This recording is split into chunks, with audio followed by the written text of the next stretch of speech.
So many pieces all back together now. What's your vision?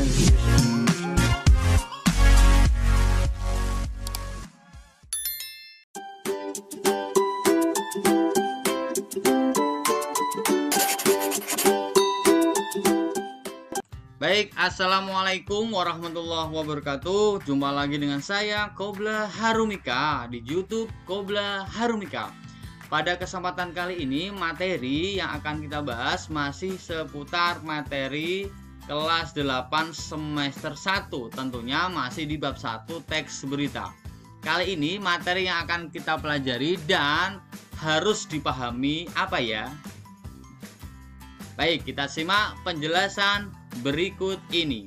Baik, sebelum kita bahas ke materi pada kesempatan kali ini, saya ingatkan tentang kompetensi dasar yang harus dikuasai atau kalian kuasai. Yang pertama ada 3.1, mengidentifikasi informasi dalam teks yang didengar dan dibaca. 4.1, menyimpulkan isi dari berita, mengembangkan dan memotivasi yang dibaca dan didengar. Kemudian 3.2, menelaah struktur dan kebahasaan teks berita, membanggakan dan memotivasi yang didengar dan dibaca berita.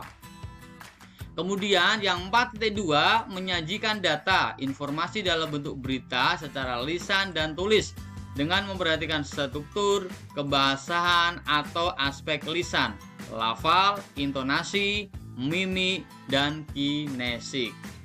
Selanjutnya, baik, nah pada kesempatan pembelajaran kali ini kalian siswa harus mampu 1.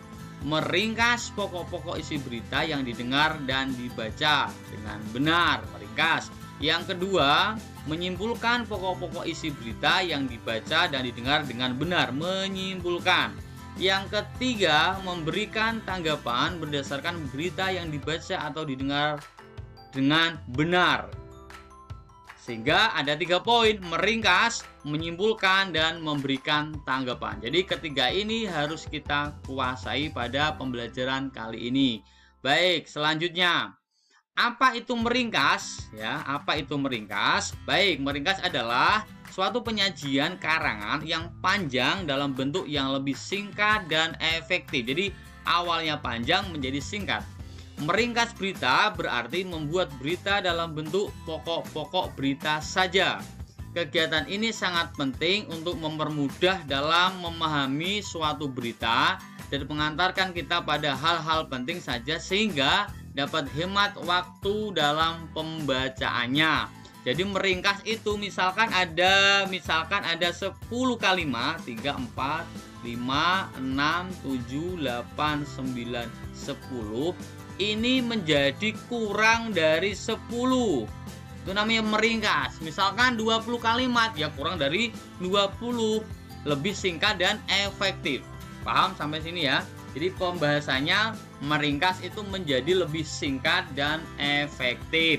Bagaimana langkah-langkah dalam meringkas? Ya, ini ada 3 poin. Yang pertama, mendengarkan atau membaca berita dengan seksama. Jadi nanti kalau ada berita didengarkan atau dibaca. Itu yang pertama. Yang kedua, mencatat pokok-pokok atau unsur-unsur berita. Seperti kemarin pembahasan yang sudah kita bahas tentang 5W plus 1H. Nah, 5W plus 1H. Itu yang kalian cari dalam bacaan itu.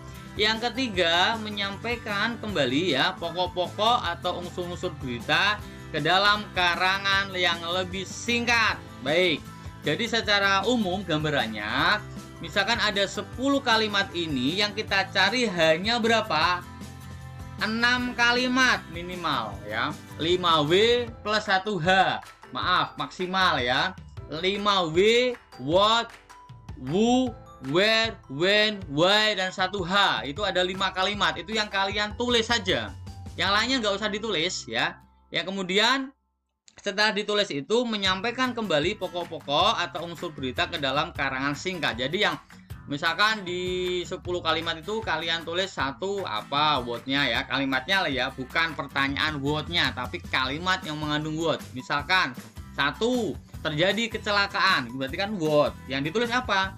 Terjadi kecelakaan. 2. Korban bernama Aminah, berarti kan mengandung hu. Jadi yang ditulis 1 apa, 2 apa, 3 apa sampai ke how. Pernyataannya bukan pertanyaan. Setelah itu dirangkai dalam bentuk paragraf, itu yang nomor 3. Saya ulang lagi, nomor 1 setelah mendengar atau membaca, yang kedua ditulis 1 kalimatnya apa, 2 kalimatnya apa, sampai 6 kalimatnya apa yang mengandung 5W plus 1H. Setelah itu yang ketiga menyampaikan yang kalimat tadi 1, 2, 3, 4, 5, 6 itu disusun dalam bentuk paragraf. Sampai di sini paham ya? Baik, saya rasa lebih paham. Berikutnya, sekarang penyimpulan isi berita. Tidak semua informasi menjadi kesimpulan berita, tidak semua. Jika kalimat itu tidak mengandung pokok berita seperti 5W dan 1H, yang nggak usah disimpulkan. Kita harus menyeleksi informasi yang penting untuk bahan kesimpulan. Informasi penting itulah yang sudah kita pelajari sebelumnya. Informasi penting tadi apa? Jelas, kita berputar pada 5W plus 1H. Ingat itu. Nah, bedanya antara meringkas dan kesimpulan mirip-mirip ya, mirip-mirip, ini dikatakan sama. Lebih lengkap lagi dijelaskan bahwa kesimpulan berita adalah kata-kata akhir dari suatu uraian yang memuat unsur-unsur berita dengan rumusan yang lebih ringkas. Misalkan tadi sudah dibentuk 5W 1H itu adalah meringkas, maka kesimpulannya nanti lebih ringkas.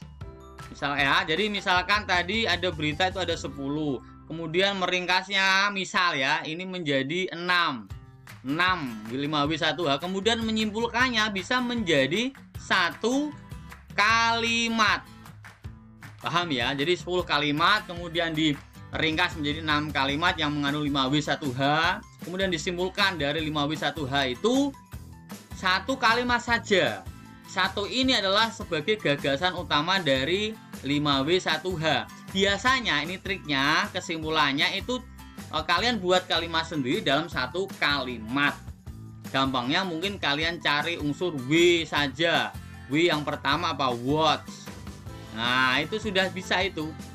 Misalkan lagi, saya ulangi lagi, tadi kan 10 kalimat. Kemudian menjadi 6, 5W 1H dalam kalimat tadi. Terjadi kecelakaan lalu lintas di Pati. Korban bernama Aminah. Dia kecelakaan terjadi di jalan Syekh Jangkung. Korban awalnya mengendarai sepeda dengan cepat. Korban dilarikan ke rumah sakit. Korban tidak melihat ada lampu merah. Nah, itu mengandung 5W 1H. Nah, kemudian kesimpulannya apa? Kesimpulannya kita cari aja buat terjadi kecelakaan lalu lintas di, ya bisa. Jadi intinya kesimpulan adalah dalam bentuk kalimat yang lebih sederhana. Kalau dalam paragraf itu namanya mirip dengan gagasan utama. Kesimpulan akhir. Mawar melati anggrek, berarti kesimpulannya apa? Beraneka ragam bunga. Sekali lagi saya ingatkan, kesimpulan lebih ringkas dari meringkas. Jadi bacaan 10 diringkas menjadi bisa 6, bisa berapa yang mengandung 5W plus 1H. Kemudian kalau disimpulkan mengerucut menjadi 1 kalimat. Lah kalimat itu dibuat kalian sendiri yang mengacu pada 5W 1H tadi. Paham? Jika belum paham bisa ditanyakan di kolom komentar. Baik, kita lanjutkan ya. Yang menyimpulkan tadi ya, saya ulangi lagi ya biar tambah jelas. 1. Mendengarkan berita, sudah saya jelaskan tadi. 2. Mencatat pokok-pokok berita, betul. Tadi yang meringkas, masuk di meringkas ya. Yang ketiga, menyajikan pokok-pokok berita menjadi kalimat ya. Tadi meringkas, ini masih di tahapan meringkas. Kemudian 4. Menyimpulkan isi berita berdasarkan pokok-pokok berita. 5. Menyampaikan isi berita secara lisan atau tertulis. Jadi langkah dalam menyimpulkan berita itu masuk di langkah meringkas. Meringkas tadi sudah kelanjutan dari meringkas. Paham? Baik, kalau belum paham bisa ditanyakan di kolom komentar. Yang ketiga, pembelajaran kali ini kalian harus menguasai tentang tanggapan terhadap isi berita. Apa itu tanggapan berita?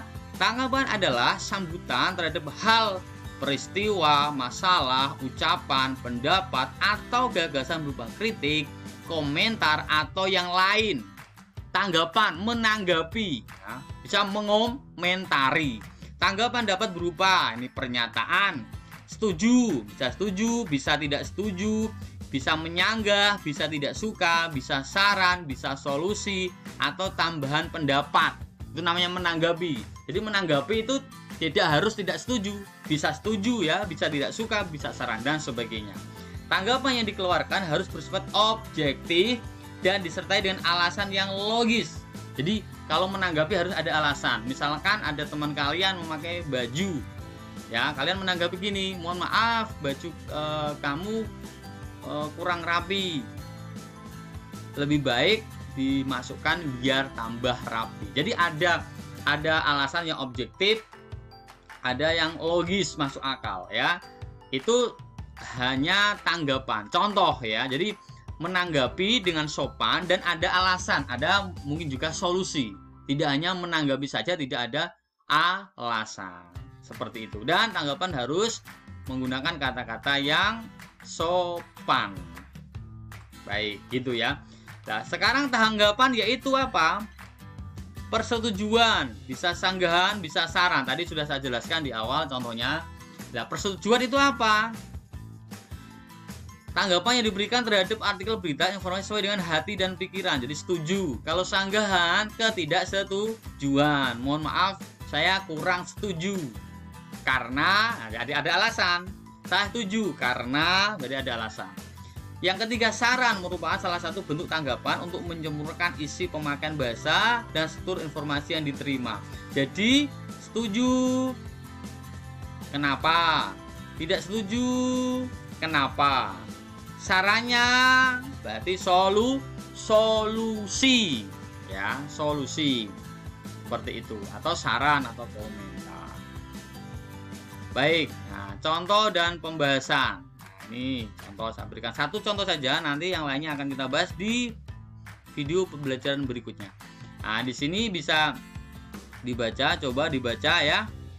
Nanti bisa dibaca ya video ini biar kalian memahami. Ini ada bacaan yang saya ambil dari suatu sumber dari Kompas ya ini. Nah ini. Kemudian contohnya ya nanti kalian bahas, kalian pahami dan kalian baca, harus dibaca. Nah ini contohnya. Pokok-pokok berita. Jadi kalau meringkas ini what, where, when, who, kemudian why, how. Yang ini ya, apa? Pelarangan perayaan pergantian tahun. Di mana? Di Provinsi DKI Jakarta. Kapan? Kamis, tanggal 10 Desember 2020. Siapa? Jelas Kepala Bidang Industri Pariwisata, Dinas Pariwisata dan Ekonomi Kreatif DKI Jakarta, Bambang Ismadi. Nama ya. Mengapa? Untuk mencegah adanya kerumunan di tempat usaha. Mengapa? Nah itu nanti dibaca ya. Bagaimana ya? Akibat tempat usaha yang nekat menyelenggarakan acara pada malam pergantian akan disegel harus tetap ya. Melakukan pengawasan mandiri, pengawasan secara terpadu atau gabungan serta pelaporan melalui warga atau media. Ini menyarat 5W1H. Setelah itu ditulis dalam bentuk kalimat. Jadi meringkas. Ini langkah-langkahnya saja. Nanti yang misalkan meringkas langsung, kalau sudah lihai, sudah pintar ya langsung ditulis ini. Kalimat 1, 2, 3, 4, 5, 6 ini ditulis, tapi dalam bentuk paragraf. Itu menjadi meringkas. Kemudian kalau menjadi menyimpulkan, nanti ini dikerucutkan lagi menjadi satu kalimat. Kalau menanggapi berarti nanti setelah ini ditanggapi, bisa setuju, bisa tidak setuju, bisa saran. Tapi ingat disertai dengan alasan yang logis. Baik, semoga apa yang saya sampaikan mudah dipahami. Kalau belum jelas bisa ditanyakan di kolom komentar. Terima kasih dan assalamualaikum warahmatullahi wabarakatuh.